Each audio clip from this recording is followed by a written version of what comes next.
Good morning વિદ્યાર્થીઓ. હવે ધોરણ 8માં આપણે બીજું કાવ્ય એક જ દે ચિનગારી એ આપણે અહીંયા જોવાનું છે. એક જ દે ચિનગારી તેના કવિ છે હરિહર ભટ્ટ. હરિહર ભટ્ટનો જન્મ 1895 અને મૃત્યુ છે 1978. હરિહર પ્રાણશંકર ભટ્ટ અમદાવાદના વતની હતા. તેઓ અધ્યાપક હતા. કેટલોક સમય તેઓ વેધશાળાનું સંચાલન કરેલું. હવે વેધશાળા એટલે જ્યાં આગળ આ આકાશમાં જે અવકાશનું સંચાલન જે નિરીક્ષણ થતું હોય, ત્યાં શોધખોળ થતી હોય તો એનું સંચાલન કરેલું. ખગોળ અને ગણિતના પુસ્તકો ઉપરાંત સુંદર કાવ્યો પણ લખ્યા છે. હૃદયરંગ એમનું કાવ્ય સંગ્રહ છે. એક જ દે ચિનગારી આ પ્રાર્થના કાવ્ય છે. આપણે એનો પ્રકાર શું કહીશું? એક જ દે ચિનગારીના કવિ છે હરિહર ભટ્ટ અને તેનો પ્રકાર છે પ્રાર્થના કાવ્ય. કવિ પ્રભુ પાસે ધન વૈભવ કે સત્તા મહત્તા યાચતા નથી. યાચવું એટલે માંગવું. અહીં યાચવું એટલે માંગવું. કવિ પ્રભુને પ્રાર્થના કરે છે, પણ પ્રાર્થનામાં તે ધન વૈભવ, કોઈ માલ મિલકત, મોટી સત્તા કે મોટી મહત્તા માગતા નથી. મહાનલ રૂપી પરમાત્મા પાસેથી એ તો માત્ર એક જ ચિનગારી એટલે તણખો. કવિના જીવનમાં સારી એવી એમનું જીવન સુધરે અથવા તો એમનું જીવન સફળ થાય તેની અપેક્ષા રાખે છે. કેવી નમ્ર છતાં ભવ્ય રચના છે.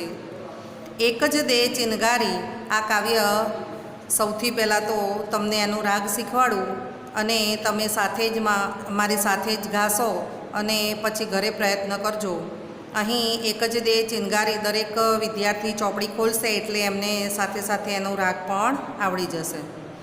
એક જ દે ચિનગારી મહાનલ, એક જ દે ચિનગારી ચકમક લોડું ઘસતા ઘસતા ખર્ચે જિંદગી સારી.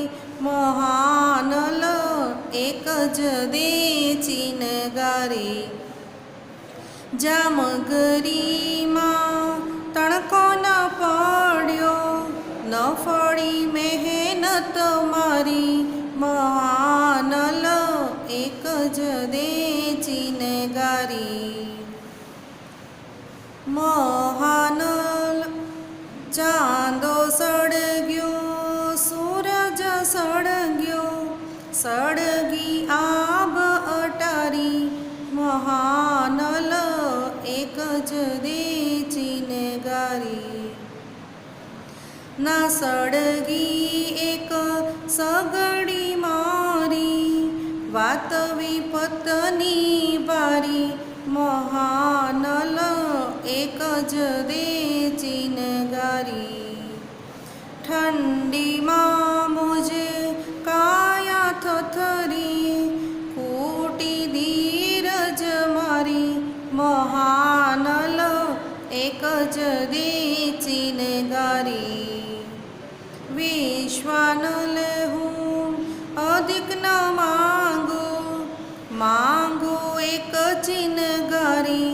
મહાનલ એક જ દે ચિનગારી. એક જ દે ચિનગારી. મહાનલ એક જ દે ચિનગારી. આ રીતે તમારે કાવ્ય ગાવાનું છે. હવે આપણે એની સમજૂતી જોઈએ. ફરી યાદ કરાવું છું કે એક જ દે ચિનગારીના કવિનું નામ છે હરિહર ભટ્ટ. આપણે કાવ્યમાં આમાં 2 સવાલ પૂછાય છે. એક તો એક જ દે ચિનગારી કાવ્યના કવિનું નામ અથવા હરિહર ભટ્ટે કઈ કાવ્યની રચના કરી છે એ રીતે પણ પૂછે, અથવા તો એક જ દે ચિનગારી કાવ્યનો પ્રકાર કયો છે. તો આ પ્રમાણે પણ પ્રશ્નો પૂછી શકાય છે. હવે એક જ દે ચિનગારી કવિ પ્રભુને પ્રાર્થના કરે છે કે મારે ફક્ત એક ચિનગારી એટલે કે તણખો મારા જીવનમાં સફળતા મળે અથવા મારું જીવન સફળ થાય એટલા માટે મારે અહીંયા ચિનગારી એટલે આપણે તણખો કહીએ છીએ, એટલે કે મારું જીવન ઉજ્જવળ બને.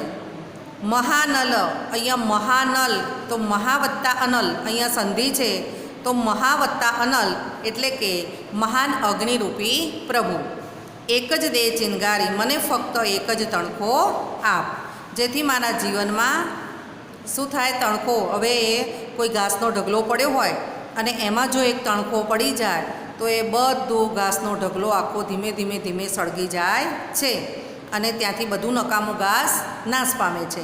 તો એ પ્રમાણે અહીંયા કવિને એમના જીવનને નાશ નથી કરવાનું, પરંતુ એક તણખો માંગીને એમના જીવનને ઉજાસમય બનાવવાનું છે, સફળ બનાવવાનું છે.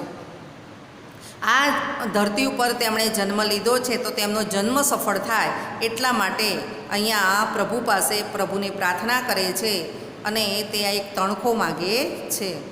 ચકમક લોઢું ઘસતા ઘસતા, હવે લોઢું હોય તો લોઢાને ઉજળું બનાવવું હોય તો એને ખૂબ ઘસવું પડે ત્યારે તે ચકમક એટલે ચમકતું થાય છે.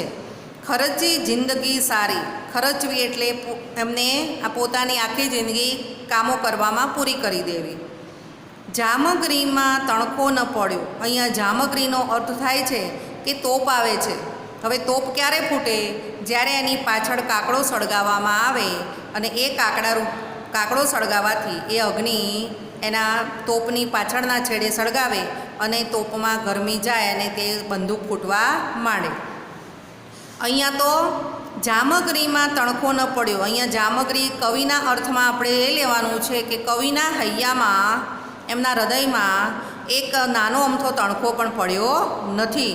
ન ફળી મહેનત મારી, આખી જિંદગી મહેનત કરવામાં કાઢી નાખી છે, નાના મોટા કાર્યો કરવામાં ખર્ચી નાખી છે અને છતાં પણ કવિની મહેનત ફળી નથી.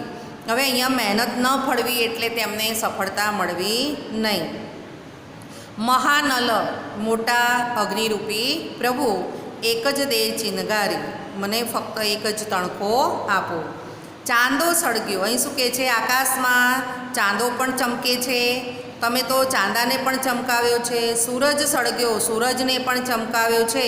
સળગી આભ અટારી, આખા આભમાં અહીંયા આભરૂપી ઝરૂખો જે છે તારાઓનો, એને પણ તમે તો ચમકાવ્યો છે. ના સળગી એક સગડી મારી, મારા હૈયારૂપી સગડીને અર્થ થાય છે કવિનું હૈયું. મારા હૈયારૂપી સગડીમાં એક નાનો અમથો તણખો ન પડ્યો, જેથી મારી સગડી હજી સુધી પ્રગટી નથી. વાત વિપતની ભારી, કેવી મોટી મુશ્કેલી ભરી વાત કહેવાય, આ મોટી ભારે વાત ગણાય. કારણ કે આટલું બધું તમે કામ કરો છો, ચાંદાને ચમકાવો છો, સૂરજને ચમકાવો છો, આખી આભની ઝરૂખાની જે આભના તારાઓ છે એને પણ ચમકાવો છો, છતાં પણ એક નાનો અમથો એક તણખો પણ મારા હૈયામાં હજી સુધી પડ્યો નથી. આ કેવી મોટી વાત ભારે વિપતની ગણાય છે. વિપત એટલે મુશ્કેલી. મહાનલ, હે મોટા અગ્નિરૂપી પ્રભુ, એક જ દે ચિનગારી, ફક્ત એક ચિનગારી જ આપો.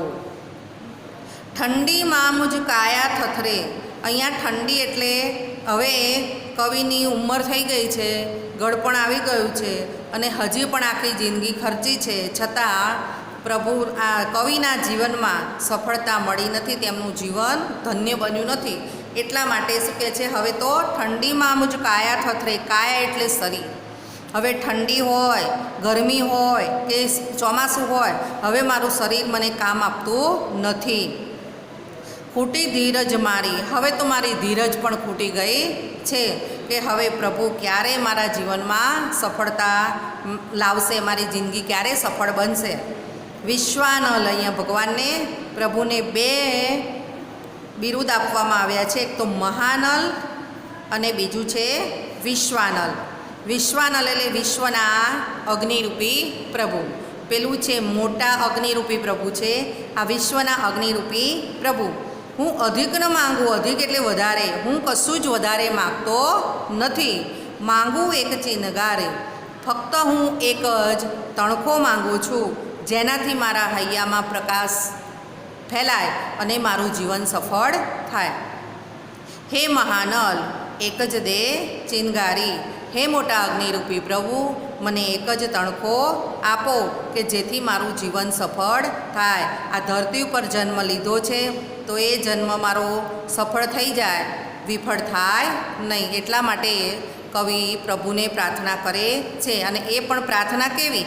એકદમ નમ્ર ભાવથી એવી કવિ અહીંયા પ્રભુને પ્રાર્થના કરે છે. હવે આપણે શબ્દ સમજૂતી જોઈએ છે તો ચિનગારી એટલે કે જ્ઞાન અથવા તો સમજનો તણખો. અહીંયા નાનો અમથો તણખો પડે, જ્ઞાન એટલે કે જ્ઞાન એમના જીવનમાં ભરાઈ જાય, સમજ આવી જાય અને એ પ્રભુને પામી લે. મહાનલ અગ્નિ સ્વરૂપ પરમાત્મા. ઠંડી એટલે અહીંયા જડતા અને નિષ્ક્રિયતાનું મૃત્યુ જેવી ઠંડીમાં, એટલે કે અહીંયા કવિ કહે છે કે હવે મારું શરીર મને કામ આપતું નથી. હવે પછી જોઈએ છે આપણે ભાષા સજ્જતા.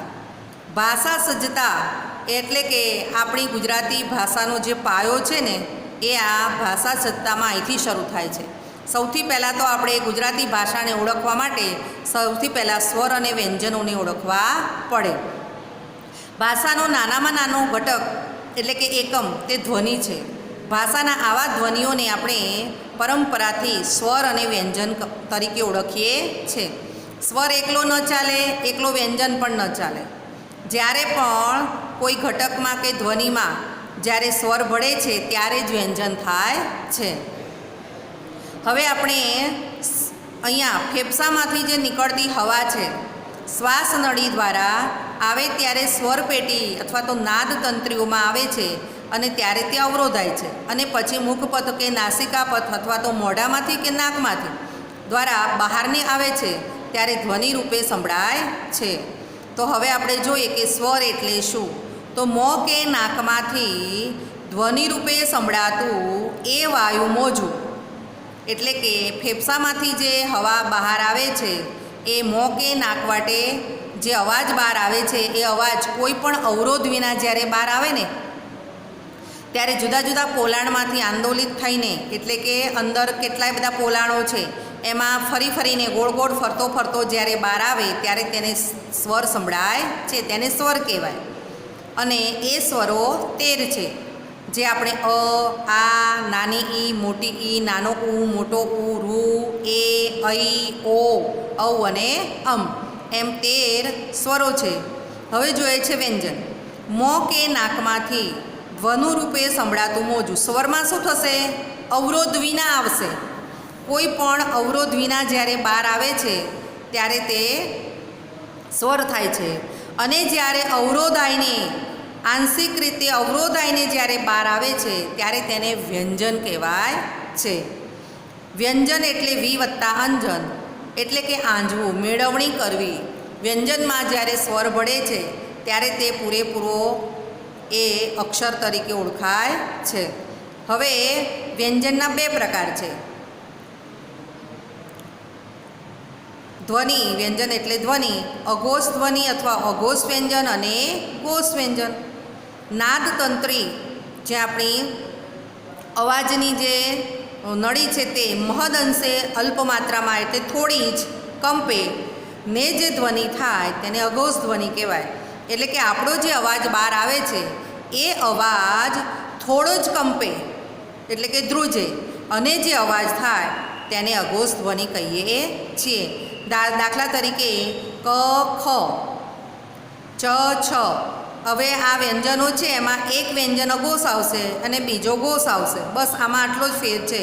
ઘોષ ધ્વનિની અંદર નાદતંત્રી સહેજ વધુ કંપન અથવા અવસ્થામાં હોય, આ ઓછી કંપે એટલે ધ્રુજે, અને આ વધારે ધ્રુજે એટલે કે ક છે ઓછો ધ્રુજે છે, ખ વધારે ધ્રુજે છે, ખ એ પણ ઓછો ધ્રુજે છે. ક અને ખ એ બંને અઘોષ કહેવાય. અને ઘોષમાં 2 પછી જે બીજા 2 આવે એને ઘોષ ધ્વનિ કહેવાય, જે ગણપતિનો ગ અને ઘરનો ગ, પછી ચકલીનો ચ અને છત્રીનો છ એ અઘોષ આવે, અને જમરૂખનો જ અને જબલાનો જ એ ઘોષ આવે. તો આ રીતે 2 અઘોષ આવે અને 2 ઘોષ ધ્વનિ આવે છે. અહીંયા જે કોઠો આપ્યો છે એ તમને ઘોષ અને અઘોષ ધ્વનિ. હવે જે કંઠમાંથી અવાજ નીકળે છે એને કંઠ્ય કહેવાય, એટલે ગળામાંથી. તાલવ્ય તાળવું, જે દાંતની ઉપર આવેલું છે તાળવું ત્યાંથી જે નીકળે છે તે તાલવ્ય કહેવાય. પછી મૂર્ધન્ય, મોંમાંથી જે નીકળે છે તેને મૂર્ધન્ય કહેવાય. દાંત વડે આપણે જે ધ્વનિ બોલીએ છીએ અને જે દાંતનો ઉપયોગ થાય છે તેને દંત્ય કહેવાય. પછી જે બોલતા હોઠ જે આપણા ઉપર નીચે થાય છે તેને ઓષ્ઠ કહેવાય. તો આ રીતે આપણે આ ધ્વનિઓને ઓળખીએ છીએ. હવે છેલ્લું છે અનુનાસિક ધ્વનિ. હવે અનુનાસિક ધ્વનિ એટલે મુખનો માર્ગ અવરોધને કારણે બંધ થઈ જતા હવાનું મોજું નાક દ્વારા પસાર થાય, એટલે જે નાકમાંથી જે આપણને અવાજ સંભળાય છે તેને અનુનાસિક ધ્વનિ કહીએ છીએ. હવે આપણે આગળ જોયું કે અઘોષ એટલે કે થોડોક ધ્રુજે અને જે અવાજ નીકળે એને અઘોષ કહીએ છીએ. વધારે ધ્રુજે અને જે અવાજ નીકળે એને ઘોષ કહીએ છીએ. અનુનાસિક એટલે જે મોઢામાંથી અવાજ નીકળતો હોય અને અવરોધ આવી જાય અને બંધ થઈને નાક દ્વારા જે નીકળે એને અનુનાસિક કહીએ છીએ. આ અનુનાસિકો પાંચમો ધ્વનિ આવશે. કમળનો ક, ખટરાનો ખ, ગણપતિનો ગ, ગરનો ગ અને અંગ, એને આપણે અનુનાસિક કહીશું. તો જે જે ખાનામાં આપેલા છે ચોરસ ખાનામાં એ બધા અનુનાસિકો છે. હવે એના પછી આવે છે અક્ષર. મોટે ભાગે આપણે વર્ણને જ અક્ષર કહીએ છીએ, પણ ભાષાના વિદ્યાર્થી તરીકે એનો ભેદ સમજી લેવો જરૂરી છે. વર્ણમાં સ્વર અને વ્યંજનનો સમાવેશ થાય છે. અક્ષરમાં માત્ર સ્વરની તીવ્રતા જ. વર્ણ જ્યારે આપણે બોલીએ છીએ ત્યારે એમાં સ્વર અને વ્યંજન બંને આવી જાય છે, જ્યારે અક્ષરમાં ફક્ત સ્વરની તીવ્રતા જ હોય છે.